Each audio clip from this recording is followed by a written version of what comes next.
कोरेगाव तालुका शेतकरी सहकारी खरेदी विक्री संघाच्या माध्यमातून महाडीबीटी पोर्टलवर मोफत भुईमूग बियाणे मिळवण्यासाठी नोंदणी केलेल्या व मंजूर झालेल्या शेतकऱ्यांना प्रति 30 किलोची बॅग याप्रमाणे 976 बॅग बियाणे वाटप करण्यास सुरुवात करण्यात आली आहे। कोरेगाव तालुका शेतकरी सहकारी खरेदी विक्री संघाचे चेअरमन शहाजी क्षीरसागर यांच्या हस्ते शनिवार दिनांक 11 जुलैपासून बियाणे वाटप करण्यास प्रारंभ करण्यात आला आहे। यावेळी बोलताना शहाजी क्षीरसागर म्हणाले, आज आपल्या कोरेगाव तालुक्यातील सर्व शेतकरी बांधवांसाठी थोडंसं काही गोष्टी बोलतोय। एक संबंध महाराष्ट्राचा विचार केला तर महाराष्ट्रामध्ये सहकारी चळवळीमधल्या खरेदी विक्री संघ जे आहेत त्या संस्था जवळपास मोडकळीला आल्या, काही तर बंद त्या ठिकाणी झालेले आहेत। आणि अशा अवस्थेमध्ये महाराष्ट्रातले काही मोजक्याच खरेदी विक्री संघ असे आहेत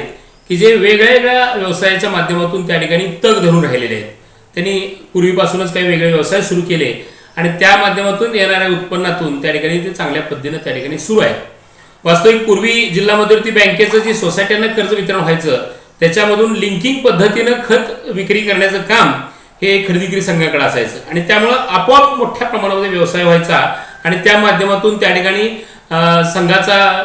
मोठी उलाढाल होऊन संघ मोठ्या नफ्यामध्ये असायचे।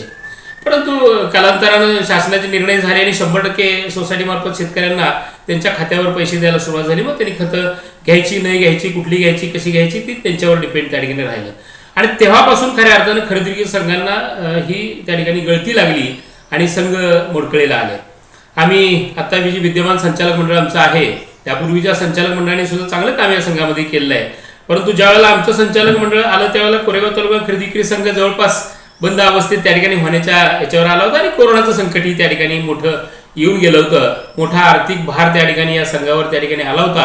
आणि त्याच्यातून बाहेर पडणं आणि पुन्हा व्यवसाय काहीतरी करून संघ सुरू ठेवणं हे एक मोठं शिवधनुष्य त्या ठिकाणी होतं। परंतु सन्माननीय संचालक मंडळ आणि सर्व आम्ही आमचे व्हाईस चेअरमन असतील, मी असे आमच्या सगळ्यांबरोबर सगळ्यांना अतिशय चांगल्या पद्धतीनं सेवक वर्गासह सगळ्यांनी चांगली साथ दिली आणि जी काही ध्येय धोरणं त्यांनी ठरवली आम्ही त्याला त्या ठिकाणी पाठिंबा दिला। सुरुवातीपासून संचालक मंडळाचा भत्ता असेल, संचालक मंडळाच्या मिटिंगला चहापान असेल, वार्षिक सर्वसाधारण खर्च असेल, या सगळ्या गोष्टींना फाटा देऊन अत्यंत म्हणजे कमीत कमी त्या ठिकाणी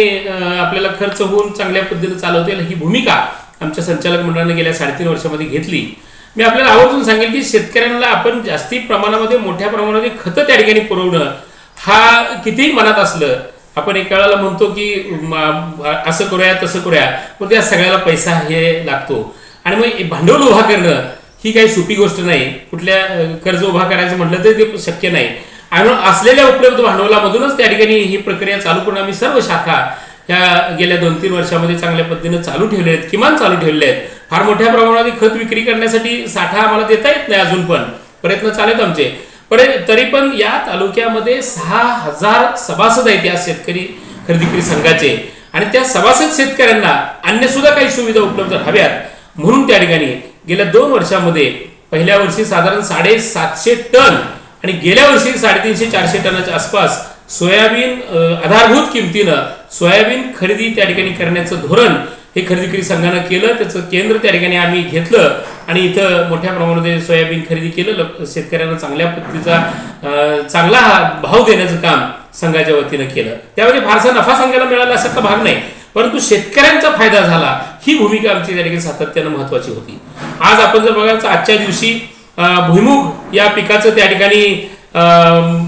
शेतकऱ्यांसाठी मोफत भुईमूग जी शासनानं त्या ठिकाणी महाडीबीटी पोर्टलवर ज्यांनी त्या ठिकाणी मोफत बियाणासाठी रजिस्ट्रेशन केलं आहे त्या सगळ्यांना त्या ठिकाणी मोफत बियाणं देण्यासाठी आम्ही आपल्या भारतीय बीज सहकारी समिती जी आहे नवी दिल्ली त्या ठिकाणी या समितीकडे आम्ही त्या ठिकाणी सभासद झालो गेल्या महिन्यामध्ये आणि त्या समितीकडून आम्ही रिक्वेस्ट केली त्यांना की आमच्या तालुक्यातल्या या सभासद शेतकऱ्यांना किंवा शेतकऱ्यांना या महाडीबीटी पोर्टलवर ज्यांनी नोंदणी केली आहे त्याला मोफत हे भुईमुगाचं बियाणं देण्यासाठीची सुविधा आमच्या संघामार्फत उपलब्ध करून द्यावी। आणि आजच्या दिवशी आपण बघता की आजच त्या ठिकाणी मोठ्या प्रमाणामध्ये शेतकरी उपस्थित आहेत आणि ॲक्च्युअलमध्ये बियाणं वाटप त्या ठिकाणी सुरू केलेलं आहे। साधारणपणे 293 क्विंटल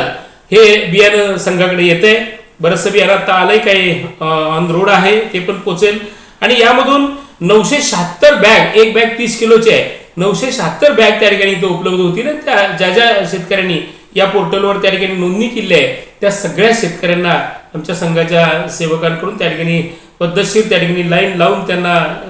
हे बियाणं पुरवण्याचं काम त्या ठिकाणी करतोय.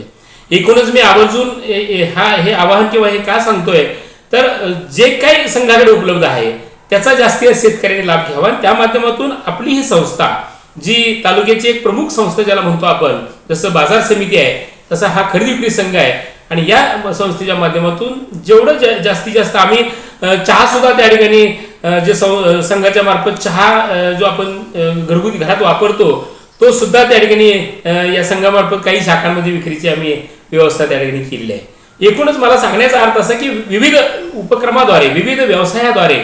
जास्तीत जास्त संघाला कसं उत्पन्न मिळेल आणि ही संस्था त्या ठिकाणी चांगली टिकून कशी राहील पुढे जाईल हा प्रयत्न सातत्यानं आमचा राहिलेला आहे. या सर्व संचालक मंडळ आणि सर्व कर्मचारी या सगळ्यांच्या सहकार्यानं शेतकऱ्यांच्या त्या ठिकाणी विश्वासावर हा कारभार निश्चित चाललेला आहे. यापुढेही त्या ठिकाणी भलेही त्या ठिकाणी चेअरमन व्हाईस चेअरमन या पदावर कुणी असेल, मी असेल, दुसरा कोण असेल, परंतु संस्था टिकणं महत्वाचं आहे, संस्था तिथं असणं महत्वाचं असतंय आणि म्हणून त्या दृष्टिकोनातून मी सर्व शेतकऱ्यांना निश्चितच आवाहन करेन की या धोरणं जी आहेत केंद्र शासनाची राज्य शासनाची हमीभावाची जी धोरणं आहेत त्या माध्यमातून आपण त्या ठिकाणी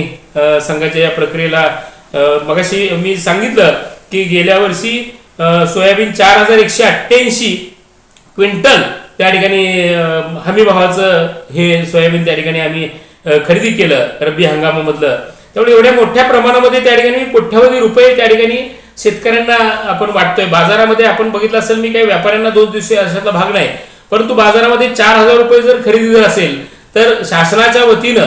संघ स्वतःच देत नाही, परंतु शासनाची योजना राबवल्यामुळं संघामध्ये त्या ठिकाणी 5600 रुपयाचा दर त्या ठिकाणी मिळाला, 5700चा दर मिळाला,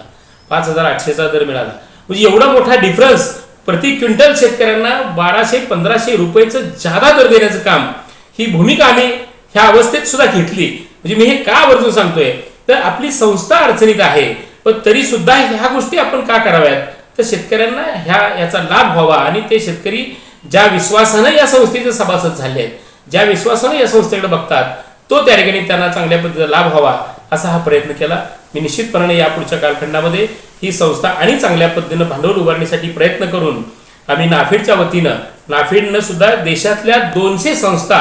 या निवडलेल्या आहेत 200 आणि मला खूप आनंद वाटतो की आमच्या सर्वांची कोरेगाव तालुका खरेदी विक्री संघ त्या 200 संस्थांमध्ये हा निवडला गेलेला संघ आहे. भविष्यामध्ये म्हणजे चालू आहे प्रक्रिया या देशातल्या सगळ्या विविध पद्धतीच्या मार्केटिंग पॉलिसीज ज्या आहेत त्या खरेदी विक्री संघामध्ये मार्केट कमिटीच्या या आवारामध्ये ही नाफेड डायरेक्ट राबवणार आहे. म्हणजे मिडल साखळी कुणी नाही, राज्यस्तरावर कुणी नाही, जिल्हा स्तरावर कुणी नाही, डायरेक्ट केंद्र सरकारचं नाफेड टू खरेदी विक्री संघ यामध्ये महाराष्ट्रातल्या अगदी हाताच्या बोटावर मोजण्या एवढ्या संस्था आहेत त्यामध्ये आपली कोरेगाव तालुका खरेदी विक्री संघाची निवड झाली. ही फार मोठी आनंदाची बाब शेतकऱ्यांसाठी आहे. लवकरच त्या ठिकाणी 4-6 महिन्यामध्ये आपल्याला त्याचे रिझल्ट दिसतील. चांगल्या पद्धतीने ह्या संस्थेमध्ये वेगवेगळ्या व्हरायटीनं त्या ठिकाणी वेगवेगळे उपक्रम चाललेले दिसतील. मला आशा आहे की या सगळ्याच्या माध्यमातून आपण नजीकच्या कालखंडामध्ये आणि काही भांडवल उभारणी जर चांगल्या पद्धतीने झाली, मी हेही निश्चित सांगेल की कारभार हा प्रशासकीय असू देत किंवा कुठलाही असू देत हा पूर्ण पारदर्शी कारभार असायला पाहिजे. आणि म्हणून आपण सगळ्या शाखांमध्ये, कारण जग फार पुढे गेलेलं आहे, फार फास्ट गेलेलं आहे, सगळ्या शाखांमध्ये आपण कम्प्युटर दिलेले आहेत, सगळ्यांना त्या ठिकाणी सॉफ्टवेअर दिलेले आहेत आणि त्याचं सेंट्रलाइज हेड ऑफिसला मुख्य कार्यालयाला त्या ठिकाणी केलं आहे. सगळ्या ठिकाणी CCTV कॅमेरे बसले आहेत की त्या ठिकाणी काय प्रक्रिया, कर्मचारी येतात कधी जातात कधी हे सुद्धा आपल्याला कळायला पाहिजे, मुख्य कार्यालयाला त्या गोष्टी कळायला पाहिजेत आणि सगळं ऑनलाईन त्या ठिकाणी मुख्य कार्यालयाला रोज तो डाटा त्या ठिकाणी उपलब्ध झाला पाहिजे. अशा बरेच काही नवीन गोष्टी करण्याचं धोरण गेल्या 2-3 वर्ष 3.5 वर्षामध्ये संचालक मंडळाने आम्ही सर्वांनी मिळून घेतलं आणि त्याचे रिझल्ट हळूहळू चांगल्या पद्धतीने येत आहेत. कुठलीही गोष्ट